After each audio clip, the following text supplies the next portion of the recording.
Já alguma vez sentiram que carregam um fardo que, no fundo, sabem que não é vosso?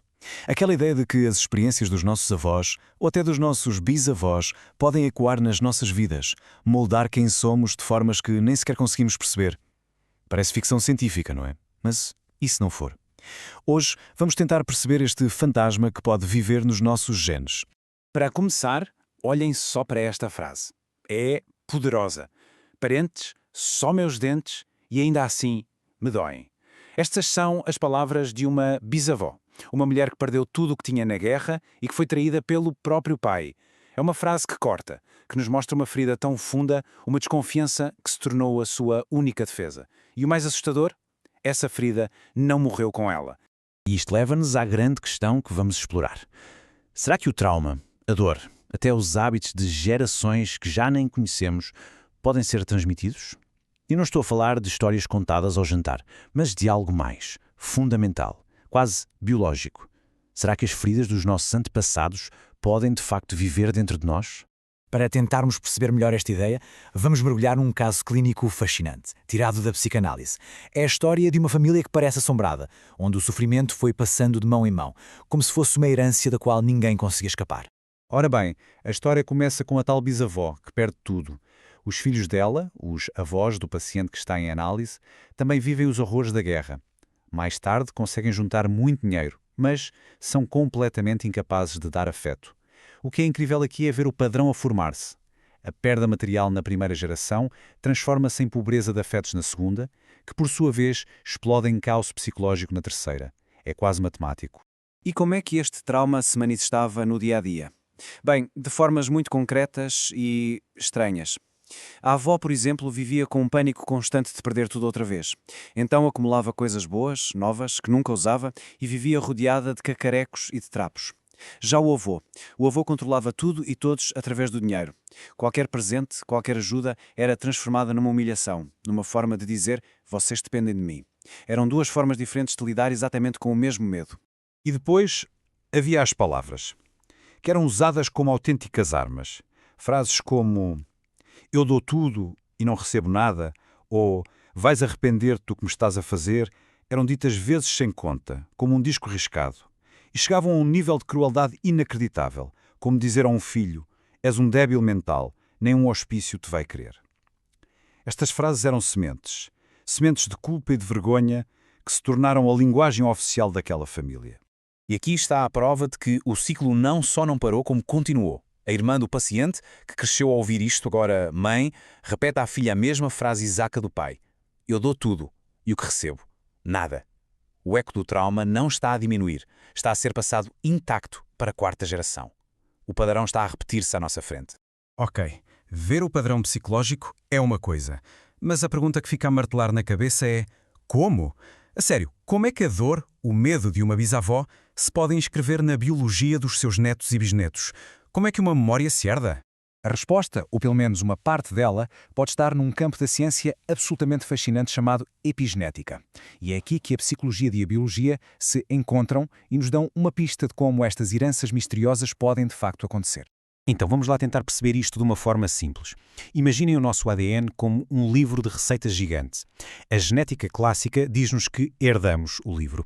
A epigenética, por outro lado, é como se fossem as notas, os post-its e as páginas dobradas que os nossos antepassados deixaram nesse livro.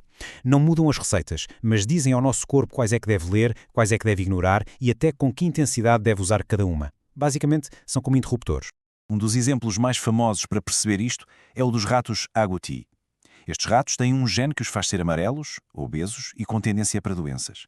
Mas, e aqui é que a magia acontece, quando os cientistas deram a ratas grávidas uma dieta especial rica em certos nutrientes, os filhos, apesar de terem exatamente o mesmo gene, nasceram magros, castanhos e saudáveis. A dieta da mãe pôs uma etiqueta epigenética que na prática desligou aquele gene problemático. Uma experiência de vida foi herdada biologicamente. Impressionante, não é? Portanto, a ideia central é esta. O nosso ambiente, aquilo que comemos, o stress que sentimos, as toxinas a que estamos expostos, pode deixar pequenas marcas químicas no nosso ADN. Estas marcas, como a metilação, funcionam como reguladores que aumentam ou diminuem a atividade dos genes. E a parte mais revolucionária de todas, algumas destas marcas podem ser passadas para a geração seguinte. Ora, esta ideia de herdar características adquiridas durante a vida soa familiar e leva-nos direitinhos a um dos maiores debates da história da biologia e a um cientista que durante mais de um século foi o exemplo do que era estar errado, Jean-Baptiste Lamarck. A visão de Lamarck era que a evolução era uma espécie de escada, uma subida constante em direção a uma maior complexidade. Darwin, pelo contrário, via a evolução como uma árvore, com ramos a ir para todos os lados, sem um objetivo final. Eram duas maneiras completamente diferentes de ver o mundo. Mas aqui está o pormenor que muitas vezes nos esquecemos. Apesar de terem ideias muito diferentes sobre como a evolução acontecia, tanto Lamarck como o próprio Darwin acreditavam que as características adquiridas podiam ser herdadas. O Darwin até tinha uma teoria para isso, chamada pangênese. A ideia não era assim tão maluca na altura. Só foi posta de lado mais tarde, quando a genética que aprendemos na escola, a de Mendel, se tornou dominante. Então, a epigenética é o regresso triunfal de Lamarck? É a sua vingança? Bem, não exatamente. As marcas epigenéticas não aparecem porque um animal precisa delas para esticar o pescoço. São alterações químicas que acontecem e que, por acaso, algumas podem ser úteis e passar à frente. Encaixa perfeitamente no modelo de Darwin, só que lhe acrescenta uma nova camada, muito mais complexa e interessante. E as implicações disto tudo vão muito, muito para além do trauma psicológico. Se as experiências podem deixar marcas herdáveis, então tudo, desde a fome que os nossos avós passaram, ao stress a que estiveram sujeitos, pode estar a influenciar a nossa saúde hoje. Pensem nisto. Hoje em dia, mais de 70% das mortes em todo o mundo estão ligadas a doenças crónicas, daquelas que não se apanham, como a diabetes, as doenças cardíacas ou o cancro. Perceber todas as peças deste puzzle é uma das coisas mais urgentes da medicina moderna. E a cadeia de eventos parece ser esta. O ambiente dos nossos antepassados cria marcas epigenéticas. Essas marcas mudam a forma como os genes deles funcionam. E essa nova programação pode ser herdada por nós, influenciando o nosso risco de ter certas doenças. O que os nossos avós comeram ou não comeram pode literalmente estar a ligar e a desligar interruptores na nossa saúde neste preciso momento. Eu sei que ouvir tudo isto pode ser um bocado assustador. Pode dar a sensação de que estamos presos ao passado, que somos uma espécie de marionetas dos nossos antepassados. Mas a verdade é que pode ser exatamente o contrário. Compreender esta herança é o primeiro passo para nos libertarmos dela. Lembra-se daquela frase de Nietzsche que apareceu no início do estudo caso?